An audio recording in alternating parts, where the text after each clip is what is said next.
اعوذ باللہ من الشیطان الرجیم بسم اللہ الرحمن الرحیم قال رب اشرح لی صدری ویسر لی امری واحلل عقدۃ من لسانی یفقہوا قولی۔ سجدے میں آنکھیں بند کرنا کیسا ہے؟ نماز کے دوران سجدے میں آنکھیں بند کرنے والوں کے ساتھ کیا ہوتا ہے؟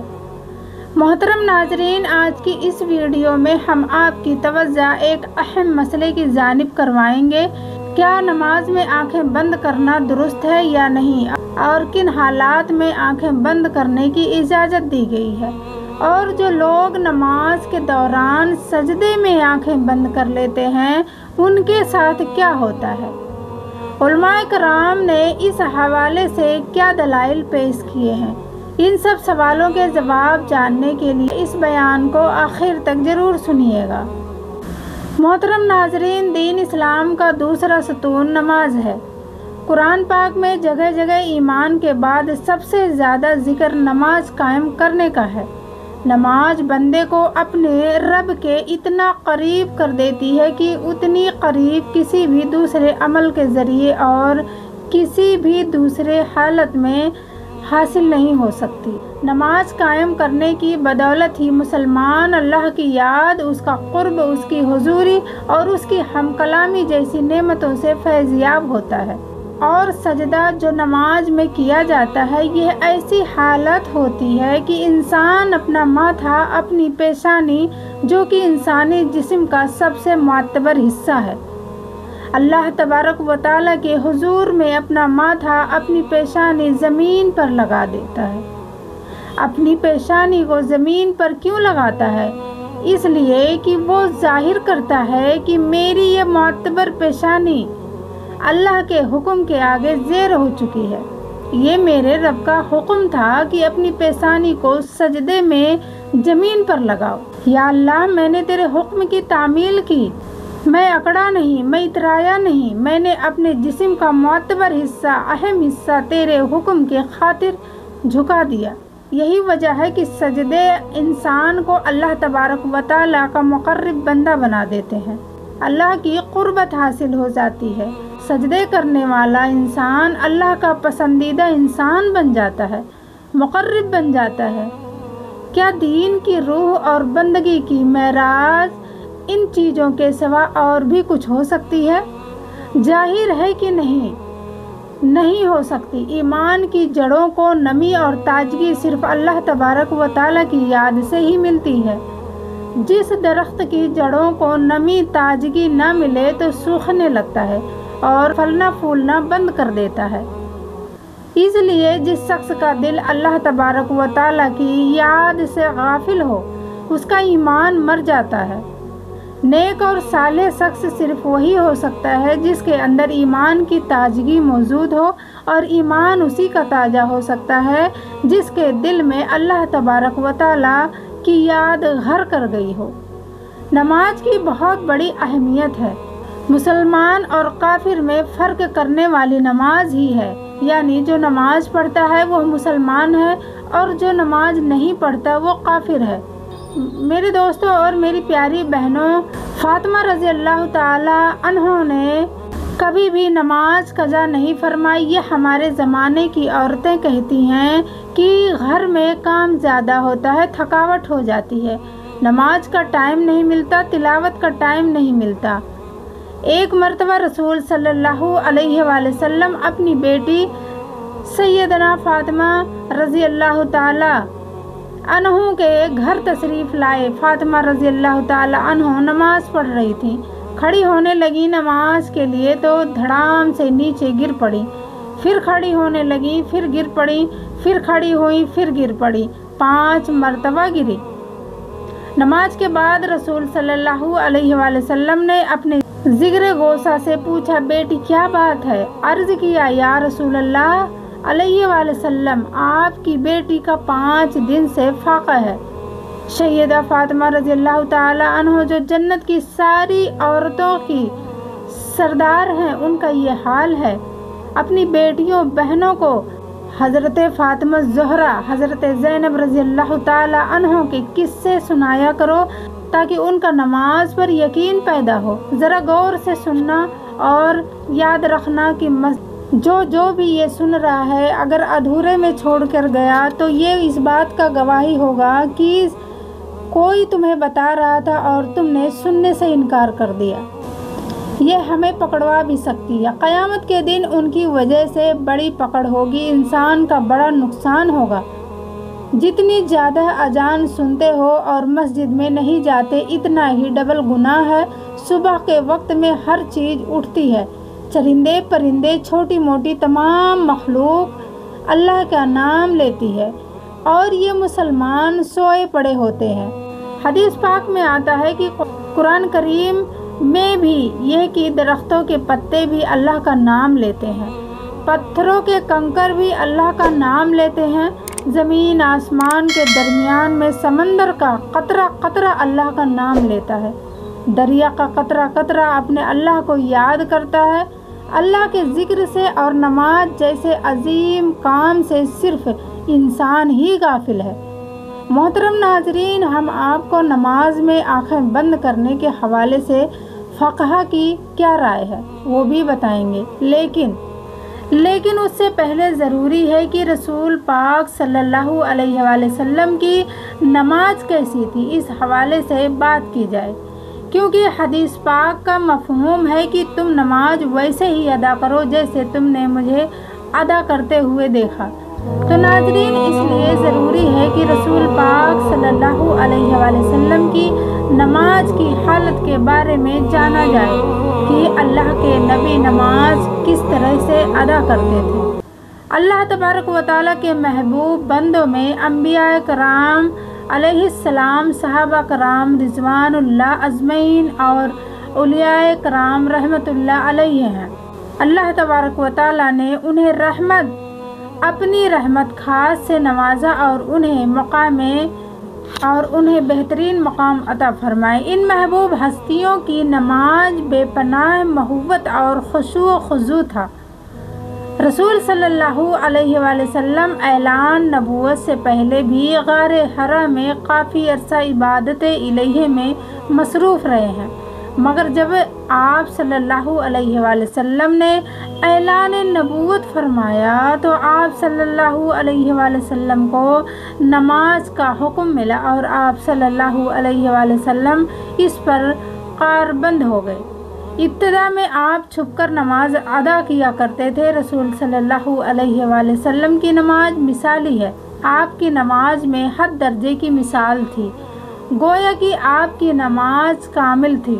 آپ صلی اللہ علیہ وآلہ وسلم نفلی نمازوں میں بھی خشیت الہی سے اشک بار ہو جاتے اور اللہ تبارک و تعالیٰ کی طرف اتنی لگن اور محبت سے متوجہ ہوتے کہ دنیا کی ہر خیال سے بے نیاز بارگاہ رب العزت کے بالکل قریب ہو جاتے۔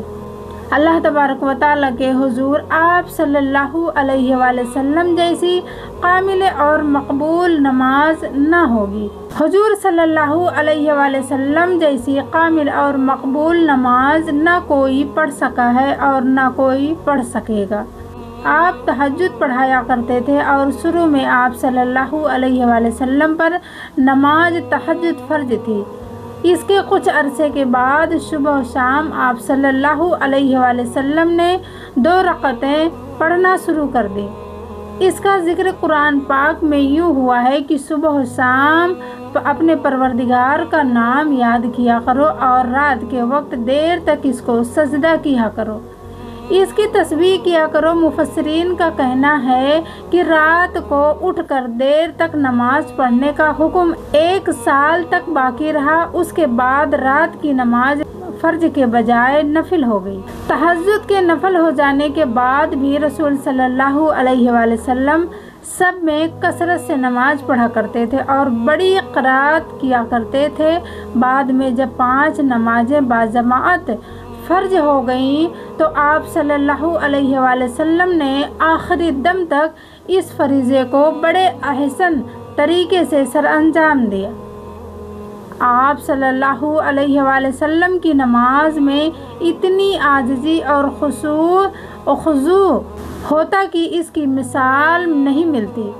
بخاری شریف میں ہے کہ ایک بار ایک شخص نے ام المومنین حضرت عائشہ صدیقہ رضی اللہ تعالی عنہا سے درخواست کی کہ حضرت محمد مصطفیٰ صلی اللہ علیہ وآلہ وسلم کی کوئی عجیب بات جو آپ نے دیکھی ہو بیان کیجیے۔ حضرت عائشہ رضی اللہ تعالی عنہ نے فرمایا، رسول صلی اللہ علیہ وآلہ وسلم کی کون سی بات عجیب نہ تھی، سبھی باتیں عجیب تھی۔ ایک سب کا واقعہ ہے کہ رسول صلی اللہ علیہ وآلہ وسلم میرے پاس تشریف لائے اور لیٹ گئے، پھر فرمایا مجھے چھوڑ دو، میں اپنے رب کی عبادت کروں گا۔ یہ فرما کر نماز کے لیے کھڑے ہو گئے اور رونا شروع کر دیا، یہاں تک کہ آنسو بہہ کر سینے مبارک تک آ گئے۔ پھر رکوع کیا اور رکوع میں بھی اسی طرح روتے رہے، پھر سجدے میں اسی طرح روتے رہے اور اس کے بعد سجدے میں سر اٹھایا تو اس وقت بھی روتے ہی رہے، یہاں تک کہ حضرت بلال رضی اللہ تعالی عنہ نے آ کر فجر کی نماز کے لیے آواز دی۔ میں نے عرض کیا، یا رسول اللہ صلی اللہ علیہ وآلہ وسلم، آپ اس قدر روتے ہیں حالانکہ آپ معصوم ہیں۔ رسول صلی اللہ علیہ وآلہ وسلم نے فرمایا، تو کیا میں شکر گزار بندہ نہ بنوں؟ محترم ناظرین، آپ صلی اللہ علیہ وآلہ وسلم نے نماز کے لیے بہت سی تکالیف بھی برداشت کی۔ بخاری شریف میں ہے کہ ایک دن آپ صلی اللہ علیہ وآلہ وسلم حرم شریف میں نماز پڑھ رہے تھے اور قریش بیٹھے مذاق کر رہے تھے۔ ابو جہل نے کہا، کاش اس وقت کوئی جاتا اور اونٹ کی اور جھڑی نجاست سمیت اٹھا لاتا اور محمد صلی اللہ علیہ وآلہ وسلم جب سجدے میں جاتے تو وہ ان کی گردن پر ڈال دیتا۔ لیکن عقبہ نے ابو جہل کی خواہش کے مطابق ایک بڑے اونٹ کی اور جھڑی لا کر آپ صلی اللہ علیہ وآلہ وسلم پر ڈال اور آپ کو سخت تکلیف اٹھانا پڑی۔ آپ صلی اللہ علیہ وآلہ وسلم میں حضرت حذیفہ رضی اللہ تعالیٰ عنہ سے مروی ہے کہ ایک رات مجھ کو رسول صلی اللہ علیہ وآلہ وسلم کے ساتھ نماز پڑھنے کا اتفاق ہوا۔ رسول صلی اللہ علیہ وآلہ وسلم نے سورہ بقرہ شروع کی، میں نے سمجھا آپ 100 آیتوں تک پڑھیں گے، لیکن جب آپ اس کو پڑھ کر آگے بڑھے تو میں نے دل میں کہا شاید آپ پوری سورہ ایک ہی رکعت میں ختم کرنا چاہتے ہیں۔ لیکن جب آپ نے اس سورہ کو ختم کیا تو میں نے خیال کیا کہ اب آپ رکوع کریں گے، لیکن آپ صلی اللہ علیہ وآلہ وسلم نے فوراً سورہ آل عمران شروع کر دی اور وہ بھی ختم ہو گئی تو سورہ نساء شروع کر دی۔ رسول صلی اللہ علیہ وآلہ وسلم بہت ٹھہر کر نہایت سکون اور اطمینان سے قرأت فرماتے رہتے تھے اور ہر آیات کے مضمون کے مطابق درمیان میں تسبیح اور دعا کرتے جاتے تھے۔ اس کے بعد رسول صلی اللہ علیہ وآلہ وسلم نے رکوع کیا، رکوع میں بھی قیام کے برابر توقف فرمایا، پھر کھڑے ہوئے اور اتنی ہی دیر کھڑے رہے، پھر سجدہ کیا اور سجدے میں بھی اس قدر دیر فرمائی۔ حضرت عوف رضی اللہ تعالی عنہ کہتے ہیں کہ ایک رات میں رسول صلی اللہ علیہ وآلہ وسلم کے ساتھ رہا تھا۔ رسول صلی اللہ علیہ وآلہ وسلم نے مسواک کیا، وضو فرمایا اور نماز کے لیے کھڑے ہو گئے۔ میں بھی رسول صلی اللہ علیہ وآلہ وسلم کے ساتھ نماز میں شریک ہوا۔ رسول صلی اللہ علیہ وآلہ وسلم نے ایک رکعت میں پوری سورہ بقرہ پڑھ ڈالی اور جہاں رحمت کی آیت آتی ٹھہر جاتے اور دیر تک رحمت کی دعا مانگتے رہتے۔ سورہ کے آخر پر رکوع کیا اور اتنی دیر تک رکوع میں رہے جتنی دیر سورہ بقرہ کی قرأت میں لگی تھی۔ رکوع کے بعد اتنا ہی طویل سجدہ کیا۔ دوسری رکعت میں سورہ آل عمران پڑھی، اسی طرح ہر رکعت میں پوری ایک سورہ پڑھتے رہے۔ تو محترم ناظرین، میرے دوستوں اور میری پیاری بہنوں، رسول صلی اللہ علیہ وآلہ وسلم اس طرح سے نماز پڑھا کرتے تھے۔ کیا ہم نے کبھی غور کیا کہ ہم کس طرح سے نماز ادا کرتے ہیں؟ کیا ہماری نماز میں کوئی ایک سورہ مکمل پڑھی جاتی ہے؟ اپنے گریبان میں جھانک کر دیکھیں، پھر آپ کو پتہ چلے گا کہ امت محمدی میں پیدا ہونا خوش قسمتی تو ہے، لیکن کیا ہم نے ان کے طور طریقوں کو فالو کیا ہے یا نہیں؟ تو ناظرین اب بات کرتے ہیں کہ کیا نماز میں آنکھیں بند کرنا صحیح ہے یا نہیں۔ اس حوالے سے فقہا نے کیا فرمایا ہے۔ اہل علم کس طور پر نماز میں بلا ضرورت آنکھیں بند کرنے کو مکروہ کہتے ہیں۔ کاسانی رحمۃ اللہ علیہ فرماتے ہیں کہ یہ مکروہ ہے، کیوں نہ یہ سنت سے مناسب ہے، کیونکہ نماز کی حالت میں سجدے کی جگہ پر دیکھنا شرعی عمل ہے۔ نیز یہ بھی ہے کہ ہر عضو کا عبادت میں حصہ ہے، ہر کوئی بھی جسم کا حصہ ہو سب وہ نماز میں مشغول ہوتی ہے۔ اسی طرح آنکھوں کا بھی عبادت میں حصہ ہے۔ نماز کے دوران آنکھیں بند کرنے کو مکروہ کہا ہے، تاہم کہیں مصلحت کا تقاضا ہو تو جائز ہے، بلکہ انہوں نے یہ بھی کہا ہے کہ بسا اوقات آنکھیں بند کرنا آنکھیں کھلی رکھنے سے بہتر ہوگا۔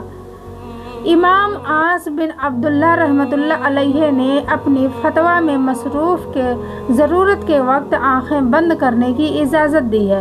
اگر اسے نماز میں خشوع زیادہ پیدا ہونے کا امکان ہو تو آنکھیں بند کی جا سکتی ہے۔ ابن قیم رحمۃ اللہ علیہ نے زائد المعاد میں صراحت کے ساتھ لکھا ہے کہ اگر آنکھیں کھول کر رکھنا ضروری ہے اور آنکھیں بند کر کے رکھنے سے زیادہ خشوع پیدا ہوگا کہ مثلاً کوئی ایسے نقص و نگار یا کوئی اور چیز موجود ہے جس سے خشوع میں خلل پیدا ہوتا ہے، تو پھر قطعی طور پر مکروہ نہیں، بلکہ ایسی صورت میں آنکھیں بند کرنے کو مستحب کہنا مقاصد شریعت ہے۔